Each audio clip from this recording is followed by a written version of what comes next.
जय हिंद दोस्तों। इससे पहले मैंने 75 तक क्वेश्चन कर दिए हैं पार्ट फर्स्ट में मैंने 75 तक सारे क्वेश्चन कर दिए हैं। यहाँ पर मैथमेटिक्स के क्वेश्चन स्टार्ट होते हैं, इसलिए मैंने इसको पार्ट 2 में रखा है। वो वीडियो काफ़ी लंबा हो गया था, इसलिए मैंने इसको यहाँ पर नेक्स्ट वीडियो में रखा है। तो ये हमारा पार्ट 2 है। अब पार्ट 1 अपलोड हो चुका है, जिसे आप लोग देख सकते हैं। तो आज हम लोग मैथमेटिक्स के क्वेश्चन पर प्रैक्टिस करेंगे। यहाँ पर वही क्वेश्चन होंगे जो कि आपके एग्ज़ाम के लिए काफ़ी इम्पोर्टेंट होंगे। तो यहाँ पर सबसे पहले संख्यात्मक एवं मानसिक योग्यता। तो यहाँ पर जो भी आपको प्रश्न नहीं आ रहा है वो आप हमें इस नंबर पर पूछ सकते हैं। हम आपको व्हाट्सएप के ज़रिए इसका सलूशन भेज देंगे, ताकि आपको यहाँ पर कोई भी परेशानी ना आए। जो क्वेश्चन लंबा होगा हम उसको स्किप कर देंगे। यहाँ पर जो थोड़ा सा लेंथी होगा उसको हम स्किप कर देंगे, और आप उसे मुझे व्हाट्सएप नंबर पर पूछ सकते हैं। मैं आपको बेझिझक आपका सलूशन प्रोवाइड करूँगा। इसमें कोई भी देरी नहीं होगी, इस बात की हम गारंटी लेते हैं। आप इस नंबर पर मुझे व्हाट्सएप मैसेज करेंगे, जो भी आपको यहाँ पर जितने मैं क्वेश्चन शो करूँगा जो आपको नहीं आ रहे हैं वो आप मुझसे पूछ सकते हैं। तो यहाँ पर हमारा जो सबसे पहला क्वेश्चन है 76 का, तो यहाँ पर कह रहा है 10,000 की राशि पर 14% प्रति वर्ष की दर से 2/5/2 वर्षों में चक्रवृद्धि ब्याज कितना होगा, जबकि ब्याज वार्षिक रूप से संयोजित है। तो यहाँ पर आपको बताना है कि वार्षिक दर से यहाँ पर ब्याज कितना होगा, यानी कि आपसे CI की वैल्यू पूछा है, कंपाउंड इंटरेस्ट की आपसे वैल्यू पूछा है। तो आप लोगों को एक सूत्र पता होगा, A बराबर एक सूत्र होता है हमारा P ब्रैकेट 1 + R/100 का स्क्वायर। इसके बाद आप 1 + 5/7R/100, ये आप सबसे पहले अपनी कॉपी में फार्मूला लिख लीजिए, क्योंकि आप फार्मूला नहीं लिखेंगे तो हो सकता है आपको थोड़ा सा समझने में दिक्कत आए। ये हमारा केवल शॉर्ट ट्रिक के लिए सूत्र है। आपको ऐसा कभी प्रश्न दिखे यहाँ पर आपको दर और मूलधन दिया जाए तो आप फटाक से आप ये वाला सूत्र लगा देंगे, आपका डायरेक्ट यहाँ पर आपका अमाउंट निकल आएगा। तो आप इस सूत्र को पहले नोट कर लेंगे। तो जब मैंने इस सूत्र को नोट कर लिया, अब हम इस पर वैल्यू पुटअप करेंगे। तो सबसे पहले हम लोग इसमें यहाँ पर P की वैल्यू हमारी ये दे रखी है, R की वैल्यू ये दे रखी है, और टाइम हमको ये दे रखा है। सबसे पहले हम लोग टाइम ये दे रखा है, वर्ष ये दे रखा है, ये R की वैल्यू, ये T की वैल्यू, ये P की वैल्यू। अब हम लोग अपने फार्मूले पर वैल्यू रखते हैं।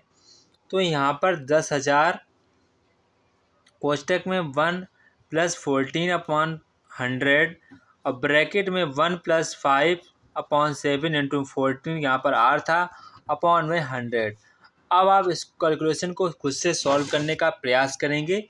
तो यहाँ पर जो हमारी A की वैल्यू है वो यहाँ पर हमारी निकल के आएगी लगभग में 14,296।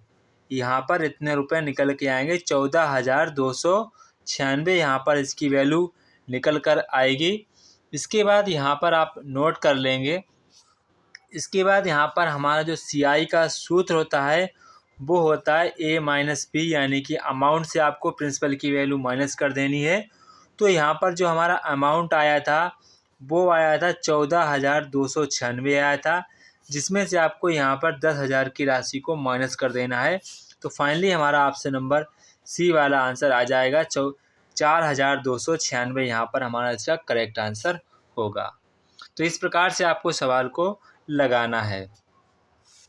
इसके बाद क्वेश्चन नंबर यहाँ पर 77 क्वेश्चन कह रहा है कि अमित ने साधारण ब्याज पर 25,000 की राशि उधार ली।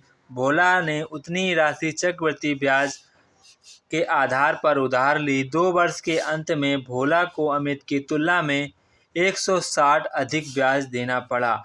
तो वार्षिक ब्याज दर यहाँ पर आपको ज्ञात करनी है। तो आप लोग कुछ इस फार्मूले को नोट कर लेंगे। 2 वर्ष के लिए सबसे पहले आपको अपनी कॉपी में उठाएंगे, रफ कॉपी या कुछ भी है। 2 वर्ष के लिए CI तथा SI में अंतर, ये आप पहले लिखेंगे अंतर बराबर, फिर आप लिखेंगे P ब्रैकेट में R/100 का स्क्वायर। पहले आप ये सूत्र लिखेंगे 2 वर्ष के लिए SI और SI में अंतर बराबर P ब्रैकेट R/100 का होल स्क्वायर। अब बस आपको इसी सूत्र के जरिए यहाँ पर सवाल आपका लग जाएगा। यहाँ पर देखो SI और CI का अंतर यहाँ पर 160 दिया गया है और यहाँ पर आपको जो P की वैल्यू है वो 25,000 दी गई है और यहाँ पर जो आपसे R की वैल्यू पूछी गई है तो R/100 का स्क्वायर। अब आप इसको सॉल्व करेंगे तो यहाँ पर आपकी जो R की वैल्यू निकल के आएगी वो 8% आएगी। कितनी आएगी? 8% आपकी वैल्यू यहाँ पर निकल के आएगी। तो यहाँ पर हमारा ऑप्शन नंबर सी वाला करेक्ट आंसर हो जाएगा, ऑप्शन नंबर सी वाला। इसके बाद यहाँ पर क्वेश्चन नंबर 78 है, जो कि यहाँ पर काफ़ी इम्पोर्टेंट क्वेश्चन है। ये आपकी परीक्षा में क्वेश्चन आ सकता है। इसको आपको बड़े ध्यान से क्वेश्चन को पढ़ना है ताकि यहाँ पर आपको कोई भी दिक्कत ना हो। तो यहाँ पर सबसे पहले तो एक त्रिभुज दिया गया है जिसकी 2 भुजाएं बराबर यहाँ पर शो की गई हैं और यहाँ पर आपको त्रिभुज का परिमाप भी दे रखा है। यदि जो BC की लंबाई है वो भुजा AB की लंबाई से दोगुनी है तो यहाँ पर आपसे त्रिभुज का क्षेत्रफल पूछा गया है। सबसे पहले हम लोग डायग्राम बना लेते हैं रफली तौर पर। तो यहाँ पर सबसे पहले देखो, इसको हम A मानेंगे, इसको हम B मानेंगे, इसको हम C मानेंगे। ये भी आप नोट कर लेंगे। यहाँ पर AB और AC बराबर दी गई तो ये आप 2 साइड बराबर दी गई हैं और यहाँ पर आपका त्रिभुज का परिमाप है वो आपको यहाँ पर दिया गया है। इतना आप नोट कर लेंगे, त्रिभुज का परिमाप आप दिया गया है। इसके बाद यहाँ पर कह रहा है जो BC की लंबाई है वो AB की लंबाई की दोगुनी है। तो AB की लंबाई हमारी कितनी है? 2A है। तो BC की लंबाई कितनी हो जाएगी? √2A गुनी। साफ साफ इसमें लिखा है जो BC की लंबाई है भुजा AB की √2 गुनी है। तो मैंने कर दी। अब हमारे पास यहाँ पर सभी साइड आ चुकी हैं, यानी कि A + √2A बराबर यह परिमाप है त्रिभुज का। त्रिभुज का हमें एक्चुअली में परिमाप दिया कितना गया? हमें दिया गया है 2 + √2 सेंटीमीटर परिमाप दिया गया है। जब आप इसको सॉल्व करेंगे तो यहाँ पर जो आपकी A की वैल्यू है वो निकल के आएगी 8। कितनी निकल के आएगी? आपकी A की वैल्यू 8 निकल कर आएगी।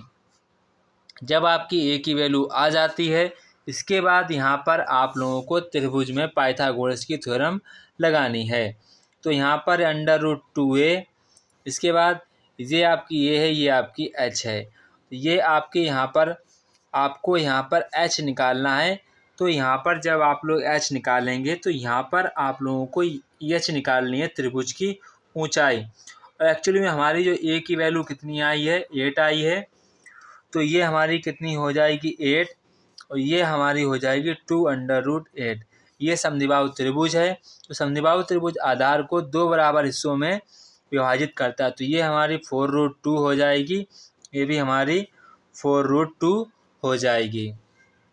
इसके बाद यहाँ पर आपको ये दिया गया है, ये दिया गया है। तो यहाँ पर आपको बस खाली H की लंबाई निकालनी है। तो 8 का वर्ग यहाँ पर कितना हो जाएगा? 64 -64। तो इसको आपको माइनस कर देना है, यानी कि एक कर्ण है, ये आधार है, इसको माइनस करना है। इसके जब आप माइनस कर देंगे तो यहाँ पर आप लोगों की वैल्यू आ जाएगी।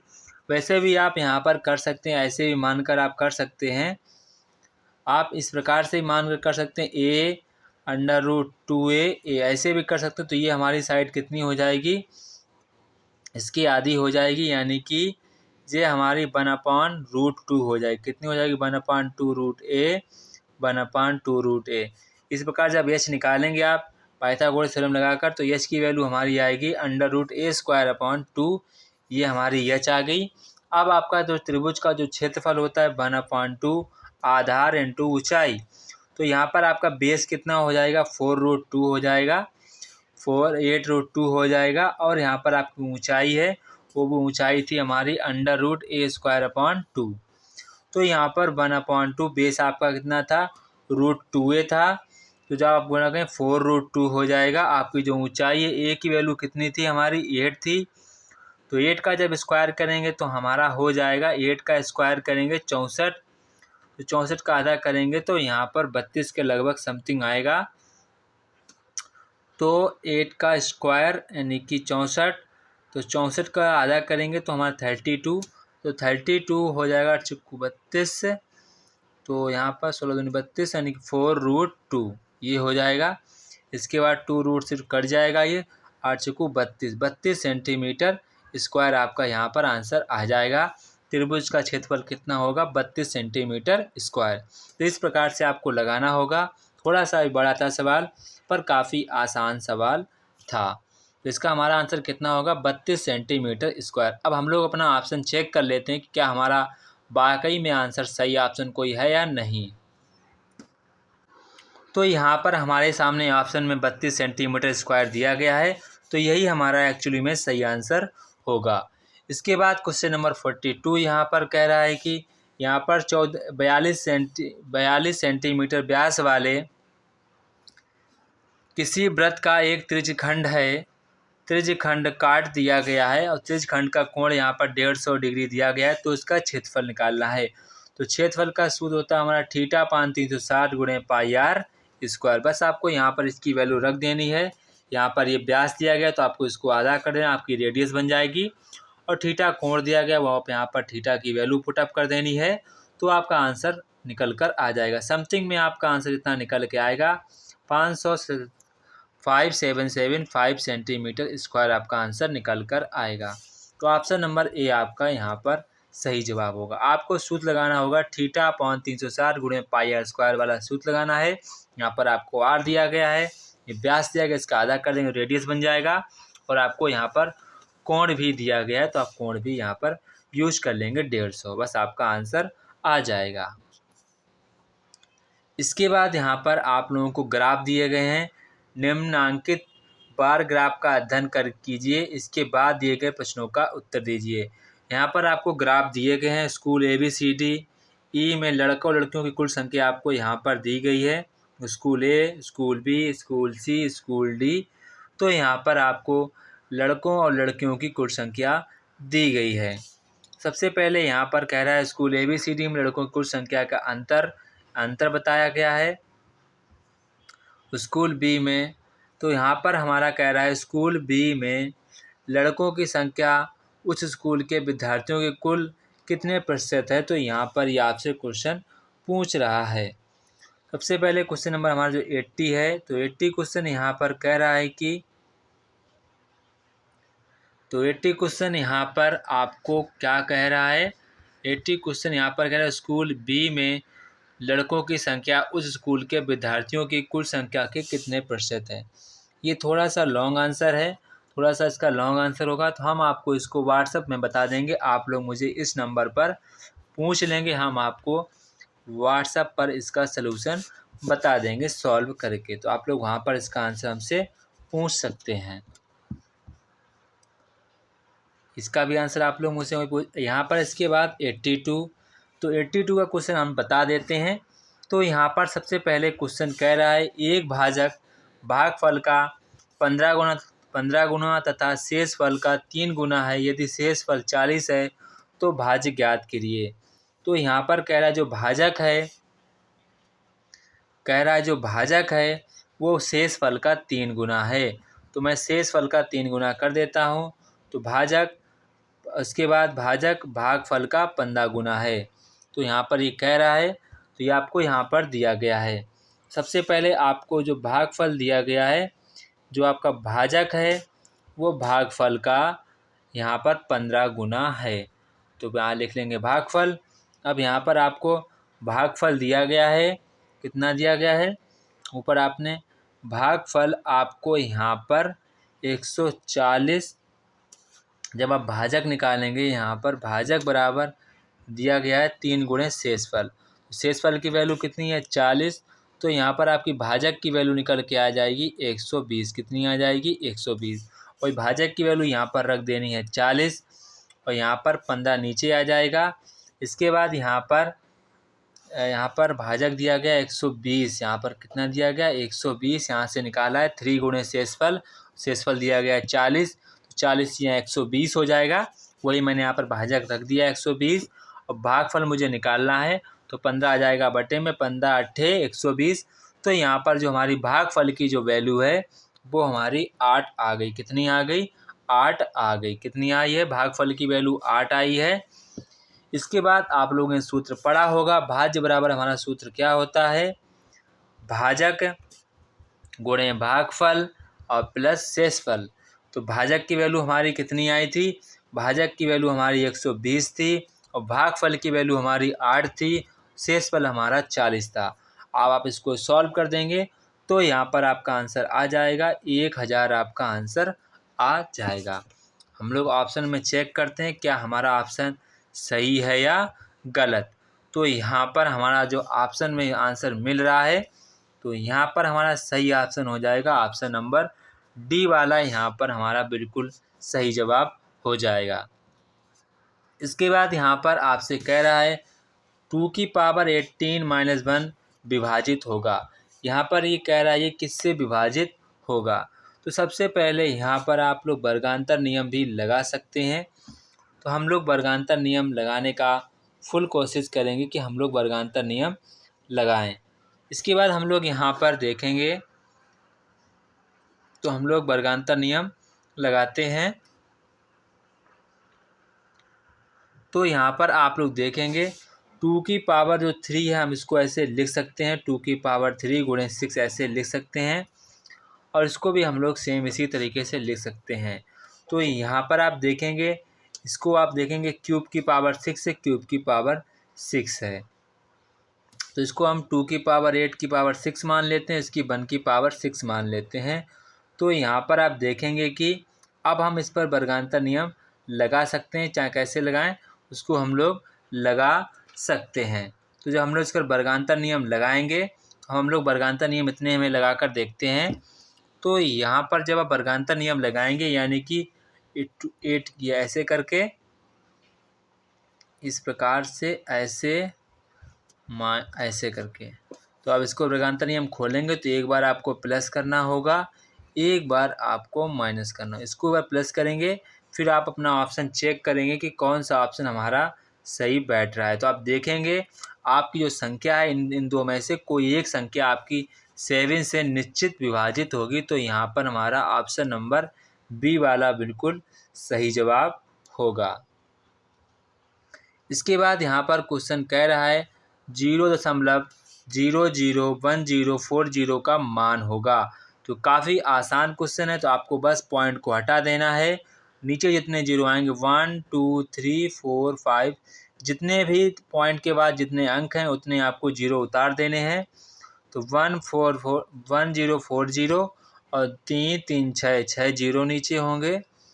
तो 4 2 6 1 जीरो से कट जाएगा तो नीचे 5 जीरो रह जाएंगे, ऊपर संख्याएं 3 रह जाएंगी।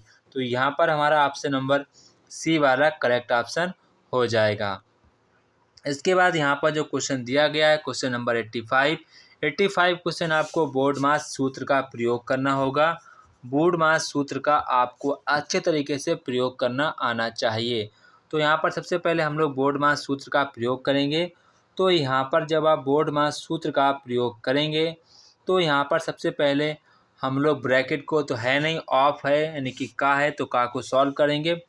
5 - 96 भाग यानी कि 4 गुणे का साइन है, सबसे पहले इसको सॉल्व 12 और माइनस के 16 - 55 भाग 5। अब इसको सॉल्व करेंगे तो 5 माइनस को तो यहाँ पर हमारा 12 में भाग देंगे 8 आएगा। इसके बाद माइनस जब इसको पूरा सॉल्व करेंगे तो यहाँ पर इसका हमारा 5 आएगा। अब यहाँ पर जब आप देखेंगे तो 8 में से 5 चला जाएगा 3 बचेगा, माइनस के 5 में से 3 चलाएगा, फाइनली हमारा 2 बचेगा। तो यहाँ पर हमारा ऑप्शन नंबर डी वाला बिल्कुल सही जवाब होगा, ऑप्शन नंबर डी वाला। इसके बाद यहाँ पर क्वेश्चन नंबर 86 कह रहा है 12 संख्याओं का यहाँ पर आपको औसत दिया गया है और आपको अंतिम 5 संख्याओं का औसत दिया गया, पहली 4 संख्याओं का औसत दिया गया है। तो यहाँ पर आपको छठी संख्या 5वीं संख्या से 6 कम है और 7वीं संख्या से 5 कम है। 5वीं और 7वीं संख्याओं का औसत क्या होगा। तो यहाँ पर आपसे औसत पूछा गया है, औसत क्या होगा। इसका भी आंसर आप लोग मुझ पर व्हाट्सएप नंबर पर पूछ सकते हैं, हम आपको वहाँ पर आपको इसका सलूशन भेज देंगे। थोड़ा सा ये लॉन्ग है, तो यहाँ पर आप इस नंबर पर सलूशन पूछ सकते हैं, हम आपको बता देंगे। इसके बाद नेक्स्ट क्वेश्चन यहाँ पर है हमारा क्वेश्चन नंबर 87। तो क्वेश्चन नंबर 87 यहाँ पर कह रहा है कि आपको 5 संख्याओं का औसत मान दिया गया है। अगर प्रथम दो संख्याओं का औसत दिया गया, अंतिम 2 संख्याओं का औसत दिया गया, तीसरी संख्या क्या होगी। सबसे पहले हम लोग 5 संख्याओं का कुल औसत आपको यहाँ पर दिया गया है। तो 5 संख्याओं का कुल योग कितना होगा। औसत बराबर सूत्र क्या होता है, 5 संख्याओं का योग अपॉन संख्या। तो औसत हमें कितना दिया गया 612। तो हम लोग 5 का मल्टीप्लाई इसमें करें तो 5 संख्याओं का योग हमारा निकल आएगा। हम लोग क्या लिखेंगे, 5 संख्याओं का योग 5 गुणे 612। तो हमारा कितना आ जाएगा, हमारा आ जाएगा 3060 आएगा। इसके बाद हम लोग यहाँ पर प्रथम 2 संख्याओं का योग निकालेंगे। तो 2 गुणे 418, तो हमारा आंसर आ जाएगा यहाँ पर 836 आएगा, 836।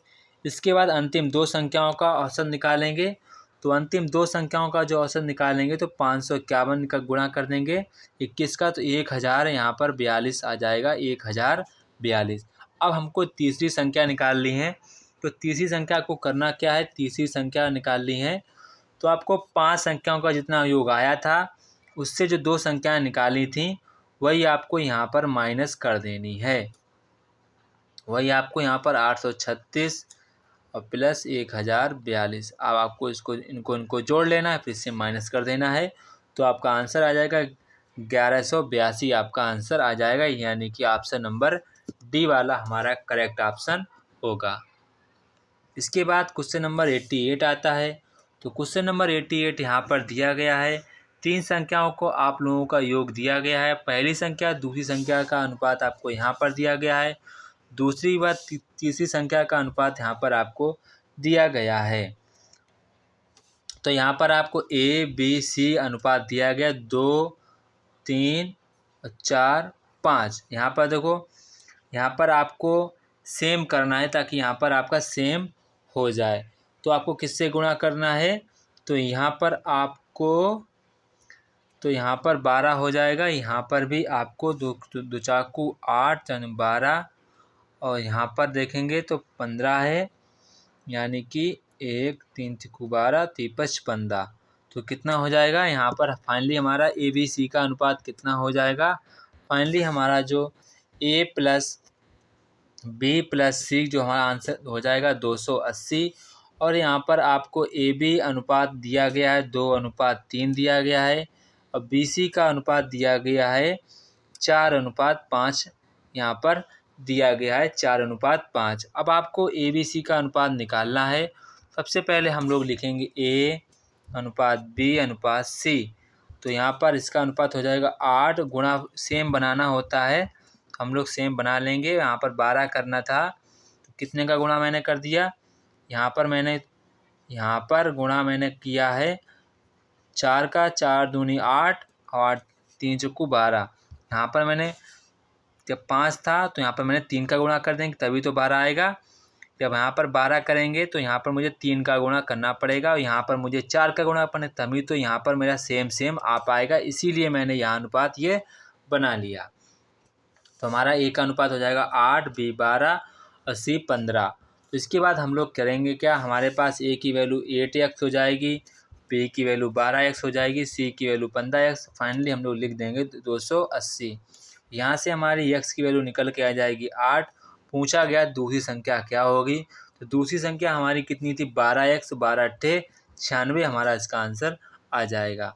तो यहाँ पर हमारा ऑप्शन नंबर A वाला बिल्कुल करेक्ट ऑप्शन हो जाएगा। इसके बाद क्वेश्चन नंबर यहाँ पर हमारा 89 है। तो क्वेश्चन नंबर 89 में यहाँ पर कह रहा है कि 12, 28, 21 और 45 में x जोड़ने पर प्राप्त संख्याएं समानुपाती होती हैं। तो x प्लस 3 और 4x प्लस 1 का मध्य समानुपाती क्या होगा। तो यहाँ पर आपसे मध्य समानुपाती पूछ रहा है। तो सबसे पहले यहाँ पर कह रहा है 12, 28, 21 और 45 में x जोड़ने पर समानुपाती प्राप्त होती है।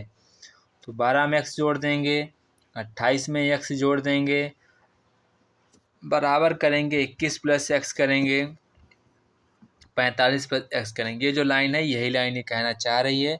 इसके बाद जब आप इसको सॉल्व करेंगे तो यहाँ से हमारी जो एक्स की वैल्यू निकल कर आएगी 48/8, यानी एक्स की वैल्यू हमारी 6 निकल कर आएगी। कितनी निकल कर आएगी? 6 वैल्यू निकल कर आएगी। इसके बाद इसका मध्य समानुपाती पूछ रहा है, यानी कि दो संख्याओं का यहाँ पर जीएम पूछ रहा है। तो जीएम निकालते हैं तो अंडर रूट लगाते हैं, तो एक्स प्लस 3 लिखते हैं। इसके बाद हम लोग 4x प्लस 1 एक्स की रख देंगे। यहाँ पर वैल्यू 6 थी तो यहाँ पर 6 यहाँ पर 25 बन जाएगा, यहाँ पर 9 बन जाएगा। तो यहाँ पर हमारा 3 का वर्ग है 5, यानी 3 5 15। तो हमारी जीएम की वैल्यू कितनी आ जाएगी? 15 हमारी जीएम की वैल्यू आ जाएगी। तो यहाँ पर हमारी जीएम की वैल्यू 15 हो जाएगी। इसके बाद यहाँ पर क्वेश्चन नंबर 90। तो क्वेश्चन नंबर 90 यहाँ पर कह रहा है 180 के 15% में कितना जोड़ा जाए ताकि योगफल 360 के 20% के बराबर हो जाए। तो आपको करना क्या है, आपको संख्या x मान लेनी है। तो 180 का 15% 1/100 कर लेंगे, कितना जोड़ा जाए कि 20% बराबर हो जाए। तो हमने माना कि x जोड़ा जाए, कितना जोड़ा जाए? x जोड़ा जाए इसमें ताकि बराबर हो जाए, बराबर का साइन लगा लेंगे। फिर हम लोग 360 का 20% निकालेंगे तो ये इसके बराबर मैंने शो कर दिया। मैंने इसमें क्या जोड़ा? x। आप इसको सॉल्व कर लेंगे तो आपकी x की जो वैल्यू है वो 45 निकल कर आ जाएगी। तो यहाँ पर हमारा जो आंसर है वो यहाँ पर हमारा आंसर 45 ही होगा। इसके बाद यहाँ पर हम लोग देखेंगे नेक्स्ट क्वेश्चन। तो नेक्स्ट क्वेश्चन यहाँ पर कह रहा है 91। तो 91 क्वेश्चन यहाँ पर कह रहा है कि आप लोगों को 3 संख्याएं दी गई हैं जो कि आपको उनका अनुपात भी दिया गया है। अगर प्रत्येक जो संख्या है क्रमशः 20%, 40% और 60% वृद्धि की जाए तो नया अनुपात क्या होगा। तो आपको यहाँ पर सबसे पहले माना संख्याएं आपको यहाँ पर जो दी गई हैं 20, तो यहाँ पर आपको अनुपात दिया गया है 2 अनुपात 3 अनुपात। तो आपको संख्याएं मान लेनी है 30 20 50, ये आपको मान लेना है। और कह रहा है संख्या 20% बढ़ गई है, 40% बढ़ गई, 60%। जब आप इसमें 20% बढ़ाएंगे तो 20 गुणे 120/100 करेंगे, अनुपात का साइन लिखेंगे। 30 गुणे 130 कितना बड़ा 40, तो 140/100 करेंगे, अनुपात का साइन। फिर हमारी संख्या 50 कितनी बड़ी थी? 160, तो 160/100। अब आप इसको 100 से 100 कट जाएगा, 100 से 100 यहाँ पर नीचे वाला कट जाएगा। तो फाइनली बचेगा कितना?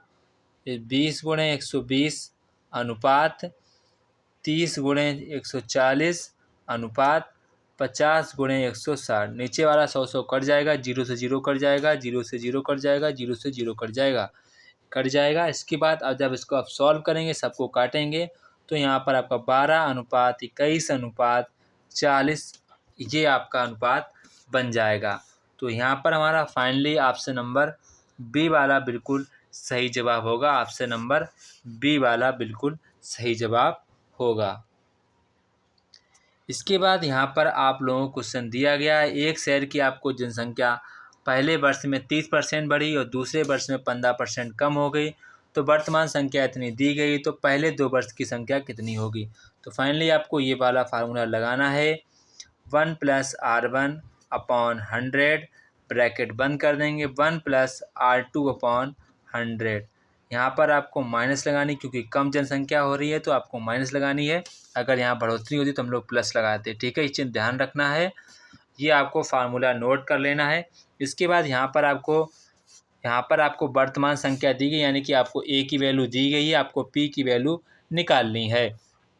R1 की वैल्यू 30 है और R2 की वैल्यू 15 है, आपको मान रख कर पी की वैल्यू निकाल लेनी। तो फाइनली जो हमारा पी की वैल्यू आएगी वो 10,000 निकल कर आएगी। जब आप इसको सॉल्व करेंगे तो आपका आंसर यही निकल कर आएगा।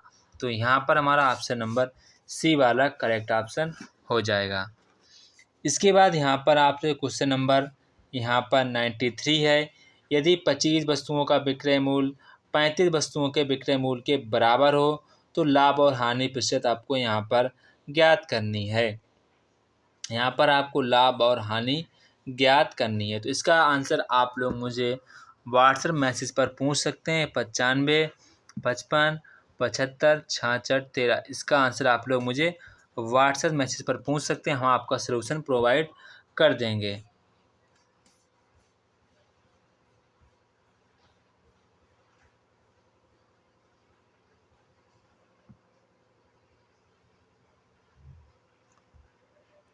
इसके बाद क्वेश्चन नंबर 94 आता है हमारा।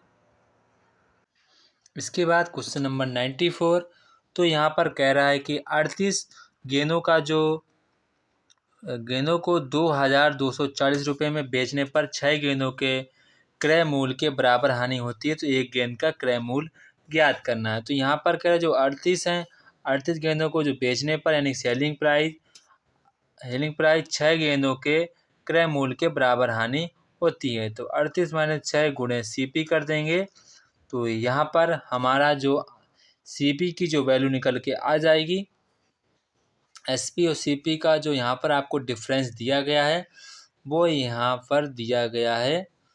यहाँ पर आप लोगों को CP ही करना, कितना करना, CP। जब आप CP करेंगे, इसको सॉल्व करेंगे, तो CP और यहाँ पर आपको अंतर दिया गया है, कितना दिया गया है, 2240। तो 2240 करेंगे, CP बराबर 2240 अपॉन में 32 कर देंगे, कितना कर देंगे, 32 आपको कर देना है। फाइनली यहाँ पर फिर से एक बार समझा देते हैं। यहाँ पर आप देखेंगे कि जो 38 जो गेंदें थी उनका जो यहाँ पर सेलिंग प्राइस है वो 38 - 6 गेंदों के कॉस्ट प्राइस के बराबर होगा। तो यहाँ पर कह रहे 6 गेंदों का कॉस्ट प्राइस आपको दिया गया है, कितना दिया गया है, 240 गेंदों बेचने पर 6 गेंदों के क्रय मूल्य के बराबर हानि होती है। तो यानी कि ये जो वैल्यू है इसके बराबर होगी। तो यानी कि 32 जो CP है वो आपका 2240 के बराबर होगा। तो CP की वैल्यू हमारी कितनी आ जाएगी, 2240 अपॉन 32 कर देंगे। फाइनली हमारा आंसर निकल के आ जाएगा 70। कितना आ जाएगा, 70 हमारा यहाँ पर करेक्ट ऑप्शन आ जाएगा 70। तो आपको इस प्रकार से लगाना था। इसके बाद यहाँ पर क्वेश्चन नंबर 96 है। तो 96 भी क्वेश्चन आप लोग मुझे व्हाट्सएप पर पूछ सकते हैं, व्हाट्सएप पर। तो ये आपका नंबर रहा, आप इस पर मुझे पूछ सकते हैं, हम आपको बता देंगे। इसके बाद नेक्स्ट क्वेश्चन यहाँ पर हमारा है क्वेश्चन नंबर 96। तो क्वेश्चन नंबर 96 है कि यहाँ पर क्वेश्चन नंबर 96 कह रहा है कि अंकित एक वस्तु का अंकित मूल्य 550 है। एक दुकानदार इस पर 20% की छूट देता है और इसके बाद भी 10% का लाभ प्राप्त करता है। यदि वह इसे 470 में बेचता है तो आपको उसका लाभ प्रतिशत निकालना है। क्या निकालना है, लाभ प्रतिशत निकालना है। तो यहाँ पर सबसे पहले आप लोगों का इसका यहाँ पर अंकित मूल्य कितना दिया गया, 550 दिया गया है, और जो हमारा SP है सेलिंग प्राइस यहाँ पर 470 दिया गया है। और यहाँ पर कह रहा है कि लाभ बराबर प्राप्त होता है, 20% छूट देता है तो भी 10% का लाभ प्राप्त करता है।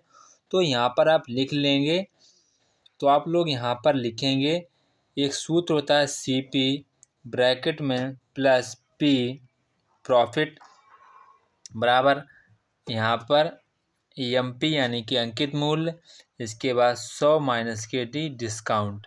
ये आपका यहाँ पर ये सूत्र हो जाएगा। तो यहाँ पर आप देखेंगे कि जो CP है हमें CP निकालना है, उसका लाभ CP पता चल जाएगा तभी तो निकाल पाएंगे। और यहाँ पर 100 कर देना है। प्रॉफिट कितना होता है, 10% का होता है बराबर, और हमें अंकित मूल्य की 550 दी गई, हमें जो हानि होती है वो कितनी हो जाएगी, 20% पर छूट दे तो हानि करेंगे तो यानी 80 बचेगा। तो यहाँ पर जो हमारे CP की जो वैल्यू निकल के आएगी, यहाँ पर 400 रुपये CP की वैल्यू निकल कर आएगी। कितनी निकल के आएगी, 400। कितनी निकल के आएगी, 400 निकल कर आएगी। इसके बाद आपको यहाँ पर इसका लाभ प्रतिशत निकालना है।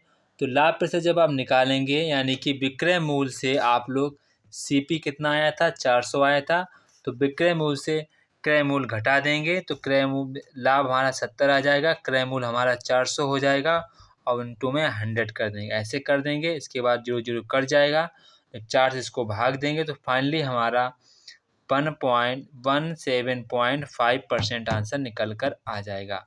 तो यहाँ पर हमारा ऑप्शन नंबर B वाला करेक्ट ऑप्शन हो जाएगा। इसके बाद यहाँ पर कह रहा है क्वेश्चन नंबर 97, 2000 रुपये की शॉपिंग करने पर 30% के एकल छूट तथा 25% और 5% के दो क्रमागत छूट के समतुल्य छूट का अंतर है। तो यहाँ पर आपसे छूट का अंतर पूछ रहा है कि समतुल्य छूट का कितना अंतर होगा। तो सबसे पहले हम लोग छूट का अंतर निकालेंगे। कितना छूट का अंतर होगा? तो यहाँ पर जो हमारा सबसे पहले हम लोग यहाँ पर छूट का अंतर निकालेंगे। तो यहाँ पर हम लोग पहले समतुल्य छूट निकालते हैं। तो सबसे पहले हमें पता है 25% और 5% का समतुल्य जो हमारा छूट प्रतिशत आएगा, जैसे कि यहाँ पर 25% की छूट दी गई, 5% की यहाँ पर एकल छूट दी गई है। तो -25 -5 प्लस -25 क्योंकि छूट दी गई है तो -5 ये भी छूट दी गई, अपॉन में 100 करेंगे तो ये हमारा -30 हो जाएगा, ये प्लस का 1.25। तो सॉल्व करेंगे तो यहाँ पर -28.7% ये आपकी छूट प्रतिशत समतुल्य, मतलब कि यहाँ पर ये एवरेज छूट आएगी, मतलब इतना आपको छूट मिलेगा, माइनस का कोई महत्व नहीं होगा। तो यहाँ पर ये आपका छूट प्रतिशत आ जाएगा जो पूरे वस्तु पर लगेगा, जो पूरी वस्तु पर आपको 28.7% की छूट मिल रही पूरे वस्तु पर। तभी तो हमने बोला था शुरुआत में 25% और 5% का समतुल्य छूट परसेंट, ये हमारा क्या है? समतुल्य छूट प्रतिशत ये हमारा है। अब हमको करना क्या है? अब हमको यहाँ पर अंतर करना है। क्या निकालना है? उसका अंतर। एक्चुअली में यहाँ पर वस्तु छूट कितने का 30% था। कितना था? 30% था। समतुल्य छूट यहाँ पर कितनी थी? क्वेश्चन में कितनी दी गई थी? 30 दी गई थी। हमें छूट का अंतर निकालना है। तो 30 में से हम लोगों को माइनस कर देना है, 28.7 माइनस कर देना है, तो हमारा आ जाएगा 1.25%। अब हमको इसको अंतर में संख्या में बताना है। तो कितना हो जाएगा? 2000 मल्टीप्लाई 1.50 इंटू कर देंगे 0, ऐसे कर देंगे, ये 2 से 2 कट जाएगा, फिर 2 उतारेंगे, सॉल्व करेंगे तो यहाँ पर हमारा 25 रुपये का छूट मिल जाएगा। 25 रुपये अंतर कितना होगा?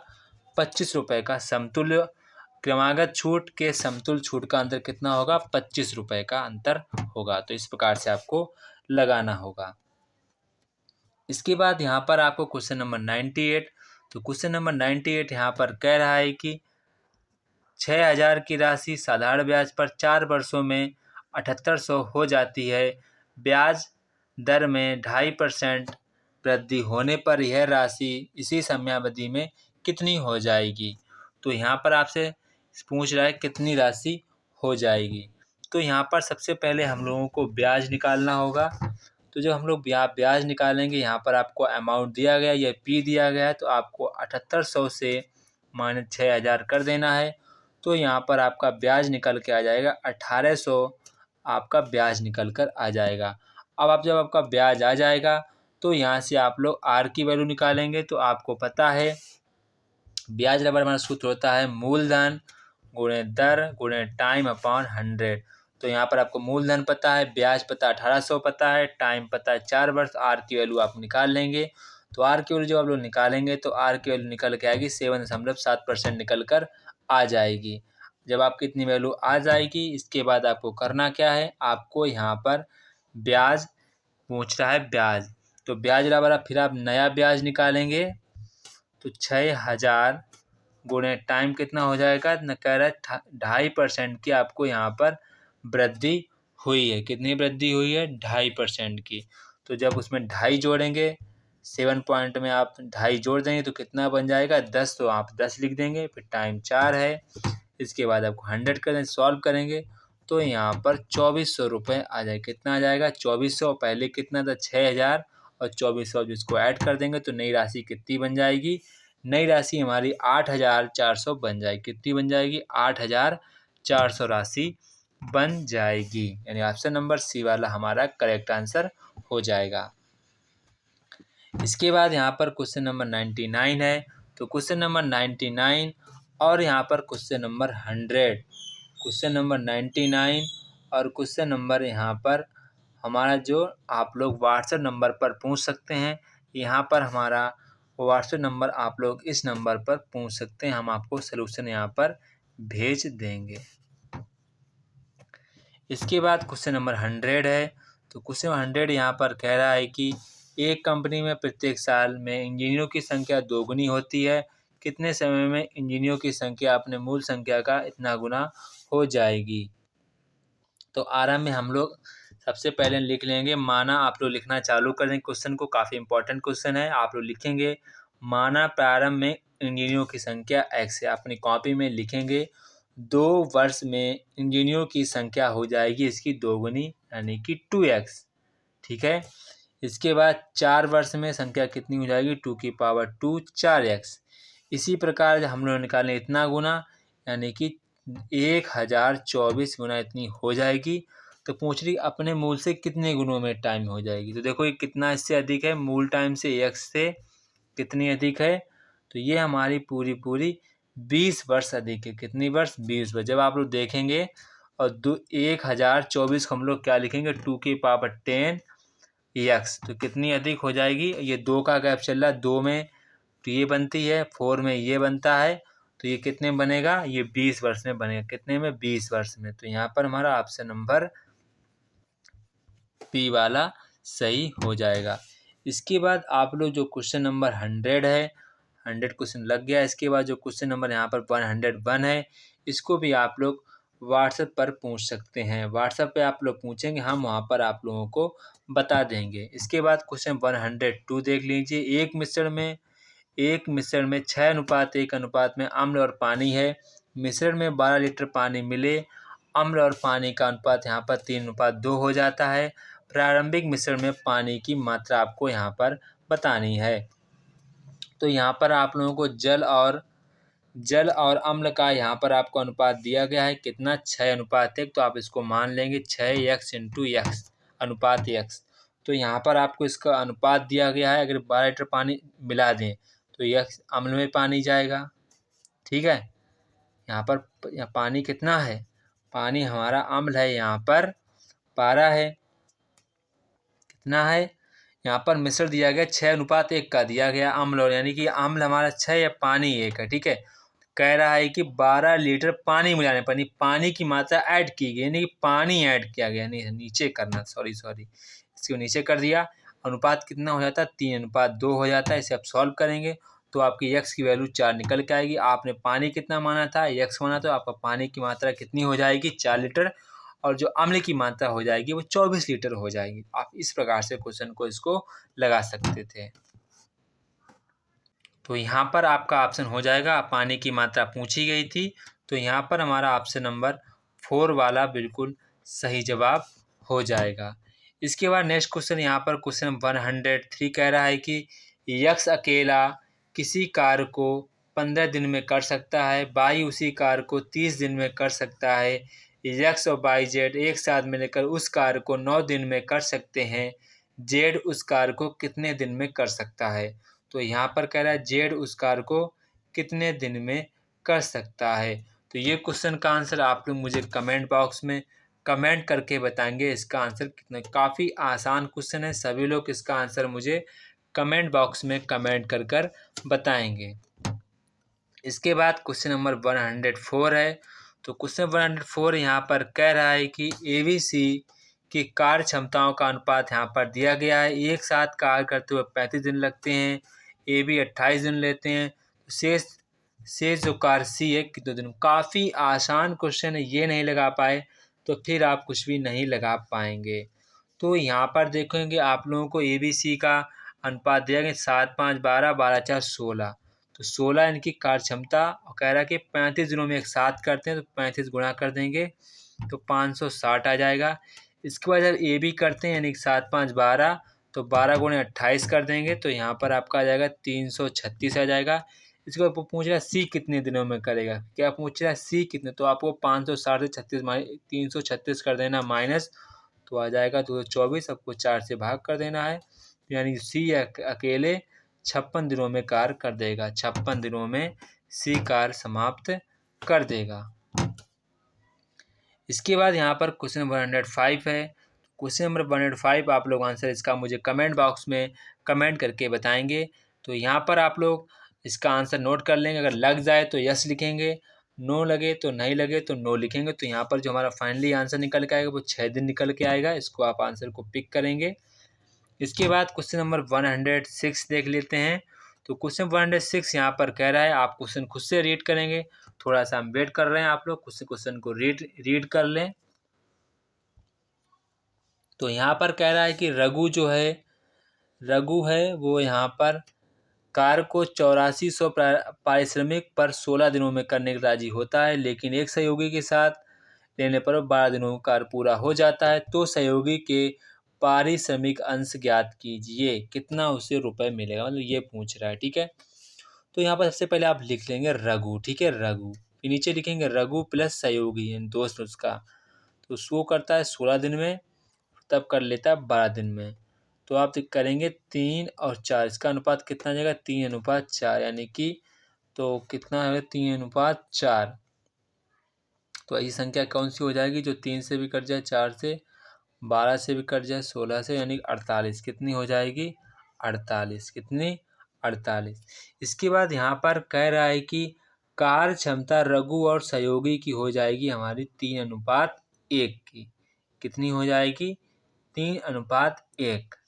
कितनी हो जाएगी 3:1 की हो जाएगी कार्य क्षमता, 3:1 की हो जाएगी। इसके बाद तो सहयोगी के पारिश्रमिक अंश कितना हो जाएगा 8400, और ये हमारी सहयोगी की है तो 1/4 कर देंगे और 4 से इसको काट देंगे, तो यहाँ पर हमारी 2100 आ जाएगी। कितनी आ जाएगी 2100। ऑप्शन नंबर सी वाला यहाँ पर हमारा करेक्ट आंसर हो जाएगा। इसके बाद क्वेश्चन 107 काफ़ी इजी क्वेश्चन है। एक एथलीट 96 सेकेंड में इतने मीटर दौड़े, उसकी चाल क्या है। बहुत सरल है, आपको इससे भाग कर देना है 96 का, आपका आंसर आ जाएगा।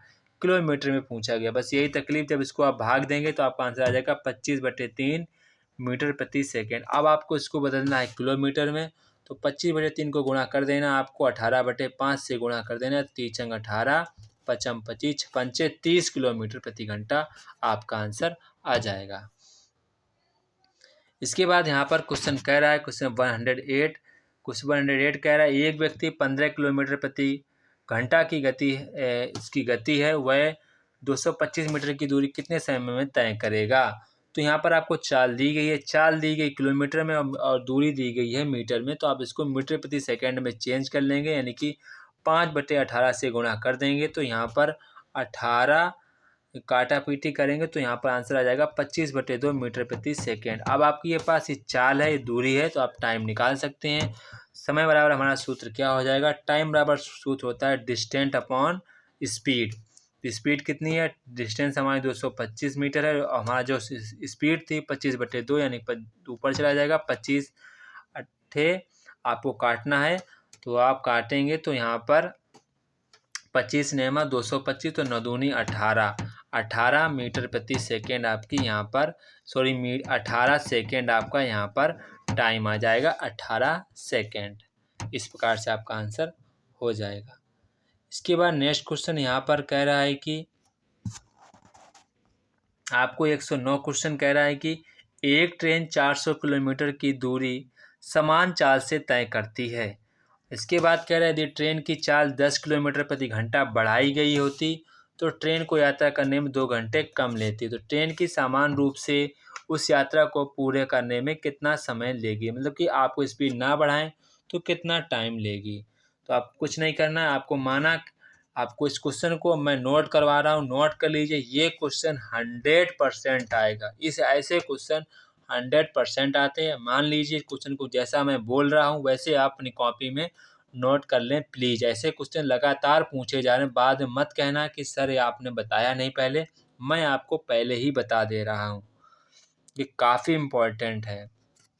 सबसे पहले आप लोग अपनी कॉपी उठाएंगे, उस वहाँ पर लिखेंगे माना ट्रेन की समान चाल बराबर v किलोमीटर प्रति घंटा। आपने लिख लिया होगा ऐसा उम्मीद कर रहे हैं। फिर लिखेंगे दूरी बराबर v × v+10 आप लिख लेंगे अपॉन में 10 गुणे में। ये आपका एक सूत्र होता है, इसको आप लोग याद कर लेंगे तो काफ़ी अच्छा रहेगा, काफ़ी अच्छा रहेगा। v जब ऐसे क्वेश्चन आए ट्रेन की दूरी कम हो जाए, चाल इतनी घटा दें इतनी बढ़ा दें तो ऐसा आ जाएगा, तो आप ऐसा कर सकते हैं। तो यहाँ पर देखो चाल बड़ी थी, पहली कितनी चाल बड़ी है 10 किलोमीटर बड़ी है, तो यहाँ पर जब घटेगी तो आपको यहाँ पर माइनस कर लेना है, जब बढ़ेगी तो प्लस कर लेना है। ये बात आपको ध्यान रखनी है और अपॉन में बी रखना होता है तो यहाँ पर अपॉन बी रखेंगे। तो ये आपका यहाँ पर फार्मूला होता है। यहाँ पर जितनी वो चार बढ़े उतना भी आपको यहाँ पर नोट करना होता है। इसके बाद यहाँ पर फिर से एक बार देख लेते हैं। तो दूरी बराबर आप लिखेंगे v+v+10 अपॉन में 5 लिख सकते हैं, या 2 से काटें तो 5 ही बचेगा। दूरी कितनी है हमारी 400 है, और यहाँ पर v और v+10 कितनी बढ़ी थी 10 बढ़ी थी। अब इसको आप सॉल्व करेंगे तो आपकी v की जो वैल्यू निकल के आएगी 40 किलोमीटर प्रति घंटा। आपकी v यानी कि आपकी स्पीड निकल के आएगी 40 किलोमीटर प्रति घंटा आपकी स्पीड निकल कर आ जाएगी। तो आपके पास v आ गई 40 किलोमीटर प्रति घंटा, और यहाँ पर आप लोगों को दूरी भी दी गई। दूरी कितनी दी गई 400 किलोमीटर, और टाइम पूछा गया है तो 400 अपान में 40 कर देंगे तो यहाँ पर आपका आंसर आ जाएगा 10 घंटे में दूरी तय हो जाएगी।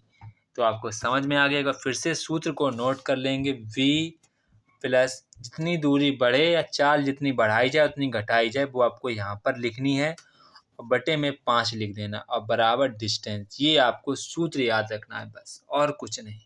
इस सूत्र से आपको ऐसे सारे सवाल लग जाएंगे बस। इसके बाद नेक्स्ट क्वेश्चन हम लोग बात करेंगे 110 है। 110 क्वेश्चन यहाँ पर कह रहा है एक नाव द्वारा बहाव की दिशा में 13 किलोमीटर की यात्रा में लिया गया समय इसके बहाव के विपरीत 7 किलोमीटर के लिए समय के बराबर है। तो धारा की यहाँ पर चाल दी गई है, पानी की स्थिर चाल दी गई है, तो कितना समय लगेगा ये आपसे पूछा गया। ये भी क्वेश्चन काफ़ी इंपॉर्टेंट है, आप इसको साथ साथ लगाएंगे। सबसे पहले अपनी कॉपी में लिखेंगे शांत जल में नाव की चाल x किलोमीटर प्रति घंटा है। तो यहाँ पर आपको दूरी कितनी दी गई है 13 कह रहा है, 13 दी गई है। इसके बाद कह रहा है कि यहाँ पर धारा की जो चाल है कितनी है 3 किलोमीटर प्रति घंटा। अगर धारा की दिशा में जाएंगे तो जो यहाँ पर नाव की चाल है वो इतनी बढ़ जाएगी, ठीक है। यानी कि ये टाइम कम होगा, तो हम इधर भी हमको टाइम कम ही चाहिए, यानी कि कम टाइम चाहिए। और यहाँ पर हम लोग निकालेंगे धारा की चाल, और हम लोग यहाँ पर निकालेंगे धारा के विपरीत दिशा की चाल। दूरी कितनी इतनी थी, और यहाँ पर कह रहा है कि x-3 कर दें। कितनी कर दें x-3।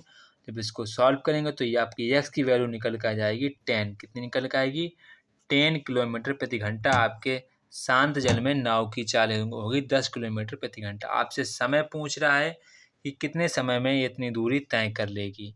तो आपको जब समय निकालेंगे तो समय t बराबर अपॉन में 10 कर देंगे तो आपका आंसर आ जाएगा यहाँ पर 112/25 घंटा। ये आपका आंसर आ जाएगा।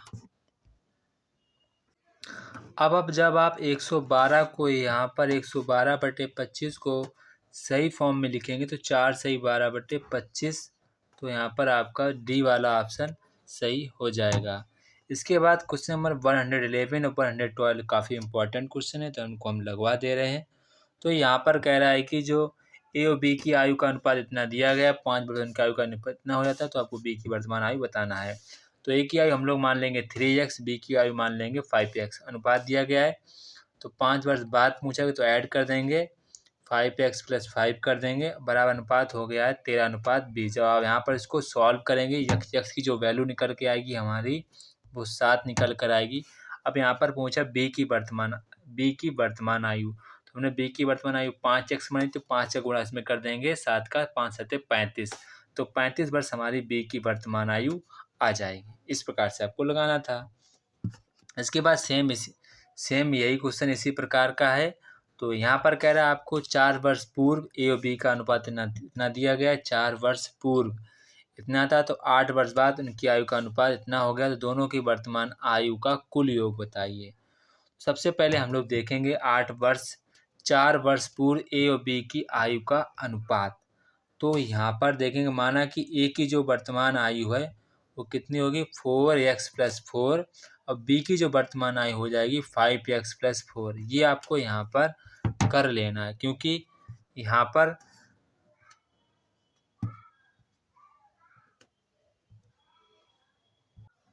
यहाँ पर जो अनुपात है वो 4 वर्ष पूर्व का बोल रहा है, तो आप लिखेंगे 4x + 4, फिर आप लिखेंगे 5x प्लस 4। 8 वर्ष बात करें तो 8 वर्ष ऐड कर देंगे।